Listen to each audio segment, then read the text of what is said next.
nude on this photo right in front of us, and she didn't know until about halfway through the conversation. She looks down at it and she goes, "Oh my God, I'm so sorry." She was so embarrassed. And it was just one of those really awkward but awesome moments to be a part of, because it was just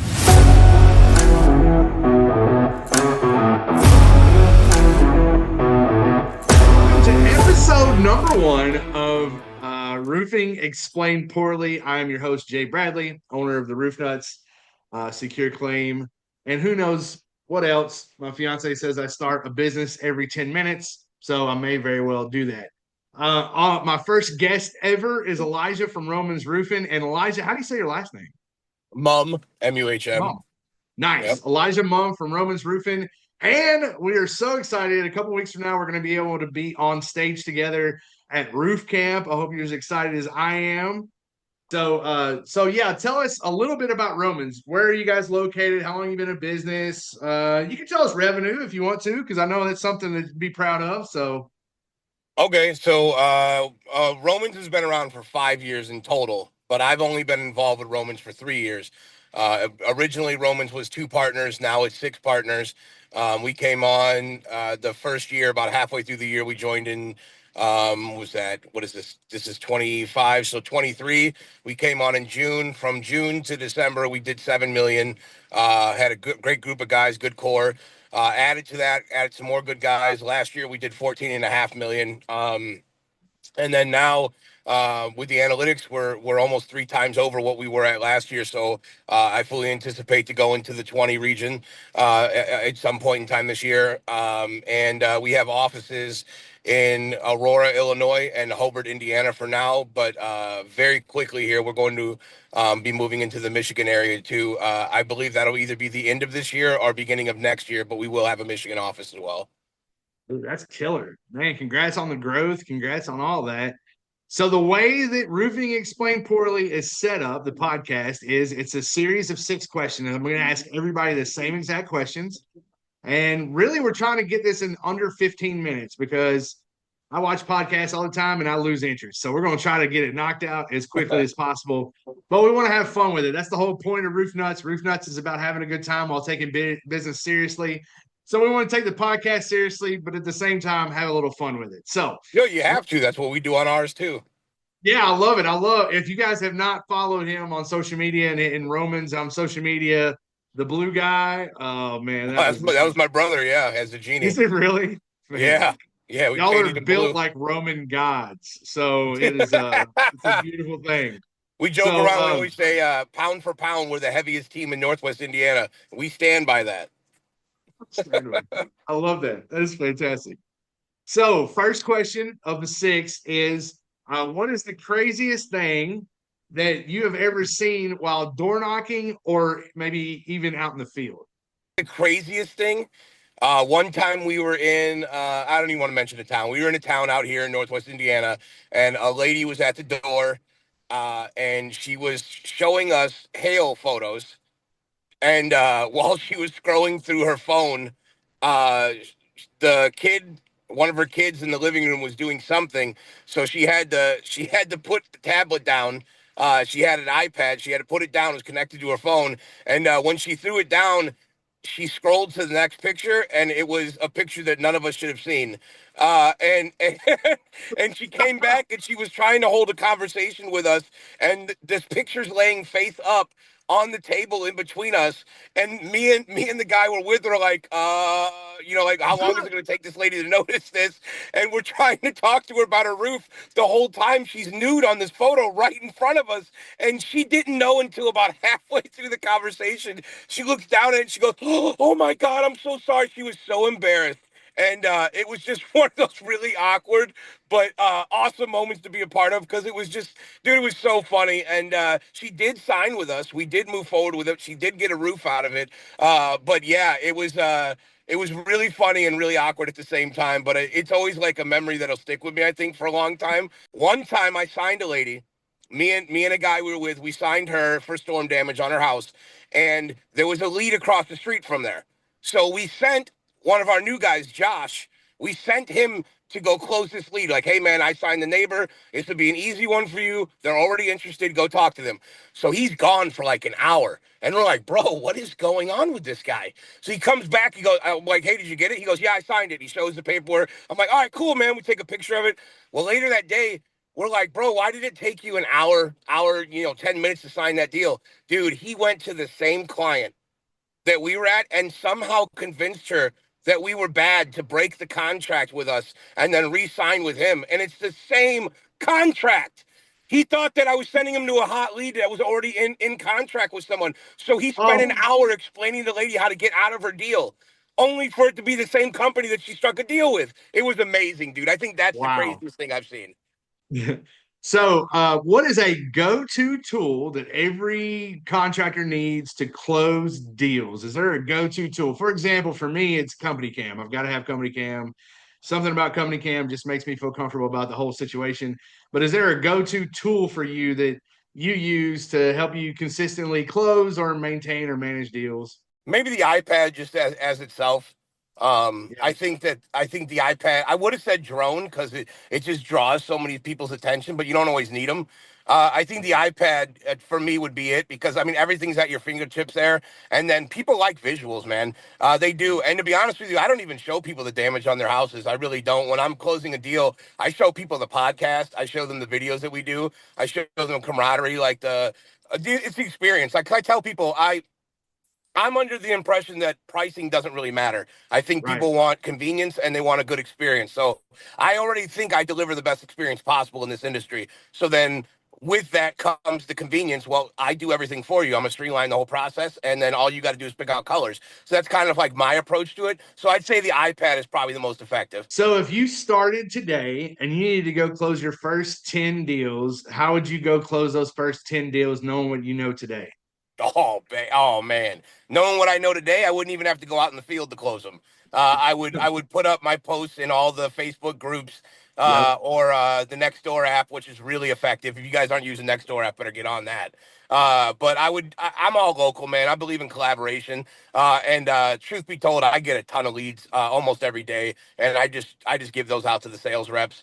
And like kind of use them to motivate them, or we'll do like awards, or hey, this guy's on fire this week, and then I'll go in the chat. It's 6 o'clock. It's been dead for a half hour. I know people want to go home, so then I say, hey, I got a contract guaranteed for the next person to get to sign, and then we use that to like motivate them. So I think that part's fun. But I would just advertise. I'd get on Facebook. I'd make a couple videos. I'd throw them out there, and then I'd wait for my return on investment. Nice. That's really good. Okay, so what is the difference between an average rep and a top tier rep in your eyes? Attitude and confidence. People breathe. Confidence is like what sells you at the door, and I think a lot of people forget about that. You got to be confident in what you're pushing out here, and then you got to bring a good positive attitude. You can't be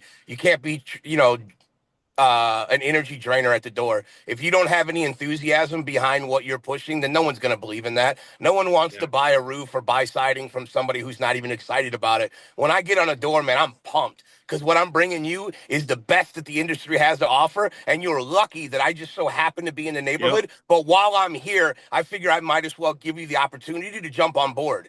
And that's the way I look at it. And as long as you bring that type of charisma, I guess would be the word, then as long as you bring Mhm. that type of stuff to where people are engaged on a consistent basis anytime you're in the room, like you just belong wherever you are. If you bring that level of confidence, it's hard for people to say no to you. We call that the sticky factor, right? You got to have that Yep. sticky factor. That's Yep. I do that a lot with the companies that I work with that we try to recruit people is whenever you have a RTC, which is what it's called in my program, which is the recruiting and training coordinator, they got to be sticky. They got to be somebody people want to be around, which is obviously with you guys is easy because I see y'all social media. It's crazy good. So, what about a single item that you've either seen on a roof or inside of a house that you saw and you were like, damn, that's different? What is the one item that you've seen while you've been out and about, either in a house or on a roof, that you've just never seen before? So this gentleman passed away recently, but he was Mr. Basketball in Indiana, and he played for the Celtics in the 50s. His name was Dan Palambizio. R.I.P. to him. He was a great awesome dude. He's a really funny client of ours. And this guy was like 7 feet tall too, man. He was huge. Wow. So he had this illustrious career. He was in the NBA. He had all these fun stories. He used to talk to us about smoking cigarettes on the back of the plane while they were flying from city to city. And his whole career ended off a shin splint because they didn't know what to do with those at that time and at his size. People just weren't that big then. And you would think that we'd be walking into like some crazy thing in his house. He comes out and he goes, "Hey, man, I like you guys. I want to show you something really cool." And we're like, "Oh shit, man, he played with the Celtics. I'm probably gonna go see some like Larry Bird ball or something." You know, I'm in Indiana, Yeah. so everybody loves Larry. So I'm like, "All Yep. right, cool, let's go in there." This dude brings us downstairs, and in his basement, he's got a TV that's shaped like a basketball, and it has leather like all around it like a basketball. It's a TV. It's a round TV, and What? oh yeah, the Boston Celtics gave one to each player like later in his like in like the 70s or 80s. I mean, it had to have been 80s. They gave it to him, but dude, this thing didn't work or anything. But this dude had rings, he had plaques, he had everything, and the only thing he cared about was this silly TV that was in the shape of a basketball, and he thought it was the coolest thing that he's ever seen. And I just think that like. I don't know, man. With the amount of love that he had for that item, I just thought it was really cool. We run into houses that got a lot of crazy shit in them, dude. Yeah. I've seen some crazy houses. One dude collected Barbies, and it wouldn't be a big deal except for the fact that he had no kids and he was a single dude. And it was just, and when I say he collected them, I'm talking about like 5,000. Like they were just all over Oh his my walls and goodness. stuff. So like that was pretty insane. I've seen a basketball court in a house. So that's pretty insane too, in my opinion. But just the whole hype story behind it, and then we get in there, and that's the reveal. I mean, you did your whole career, you've done so many amazing things in life, and I swear that dude, like, that was his like pride and joy. He didn't care about his rings or anything. It was just that. That's Yeah, it was pretty crazy. cool. How big was it? It was like a basketball size or bigger? It was a little bit bigger than it was probably a 24 inch TV, maybe. But dude, it's hard to explain. So like it was a normal TV, but the exterior of it was all like leather basketball around it with an NBA logo on the back. And it was shaped Crazy. like a ball, and you could put it like you could set the TV down, but the base was so big and round because the TV had to fit inside of it, but still appear like it's round. It's hard to explain. It made the screen like it blocked off some of the screen to make the shape round, but the TV was never actually round. It was just inside this enclosure round. That's crazy. That's It was crazy. wild. I've never seen anything like Man. that before. Like I've never seen a TV like that. Okay, so if you had a roof sales rapper name, what would it be and why? Oh, bro. Hang on, I got to remember what it was now. So a long time ago, me and a coworker, we used to drive around when we were sales reps, and we would rap about what we were doing just to be funny, and we'd Right? come up with some really corny raps. But it was God. What we called ourselves the Organic Hustlers, and then oh man, hang on. He was Shaggy Two Scopes, and I was Violent J Channel. So we tried to do like the ICP thing. It was like instead of the Dark Carnival, it was the Organic Hustlers. Which, by the way, I'm not an Insane Clown Posse fan at all. But Right. Violent J Channel would probably be Yeah.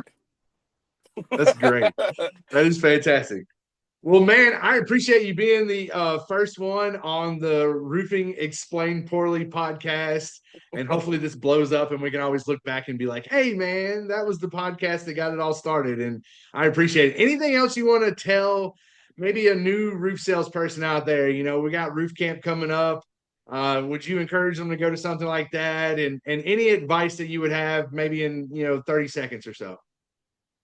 All right. Real quick, yes, of course they want to go to roof camp. You need to always try to learn more. Don't rely on just what the company has to teach you. Always go above and beyond that. Most importantly, and you're going to hear it from everybody, but it's true. Stay true to who you are. Don't allow somebody to tell you you have to tuck your shirt in. You have to be presentable. You have to do this. You have to dress this way. You have to act this way. No, you don't. People care about authenticity more now in this world, with the world's full of a bunch of fake motherfuckers, more than they'll ever care about it ever in a day in their life. And I'm living proof of that. I am tatted up. I'm big. I'm high energy. I'm aggressive. But people love me because I'm real. So just be real. Be honest with yourself. If you don't know something, get out there and learn it. Try to take the steps necessary to become a little bit more professional as far as like the approach you have, how you maintain your clients, and be thankful for the industry we're in. And then above all things, give back to it. That's the most important part that I think a lot of people forget about. This industry is gracious to us. It feeds us six figures like clockwork. You need to give back to it. Otherwise, it will consume you. If you don't have anything to offer to the industry, you shouldn't be part of it. I love it. Now, how can people get in touch with you? That's really good stuff, by the way. How can people get in touch with you? How can they check out your podcast? How do they call you if they want a roof? How do they call you if they want to get a job? All right, so Roman's Roofing on our Facebook page is where we post a lot of our stuff. You can always message that Facebook page. I manage over it. If you want a roof, go to romansroofing.net. And my boy Mike Goldstein hooked us up with Roofle. You can go on there Yeah. and just pop some info on there. We'll give you 9 estimates in 30 seconds. And then that's how you can get the roof. And then if you want to work with us, same thing, man. You can message me directly on my Facebook. You can message us on Roman's Facebook. We have Indeed ads that run year round. You can go on there and always send a resume, or my LinkedIn is a good way to do that as well. And then if you want to follow Roof Trolls, which you should already, that is anywhere podcasts are played. And then you can also follow us on YouTube, and Roof Trolls with a Z actually has its own Facebook page as well. Nice. Well, man, I appreciate you so much for being the first guest. And thank you so much for being on here. And for anybody that needs to look up and you're in Northwest Indiana and you need a roof, give my man a shout. He can hook you up, he'll take care of you. I promise. I'm excited to see you in Louisville, Kentucky here in a couple weeks. Thank you Yes. for being here, man. So excited. And for anybody, if you got somebody you want to have answer these 6 questions, or maybe you've got a really good answer to one of these 6 questions, drop your name below. I'm looking at interview anybody and everybody. So let's talk soon and look forward to it. And Elijah, thank you so much, and see you in a couple weeks.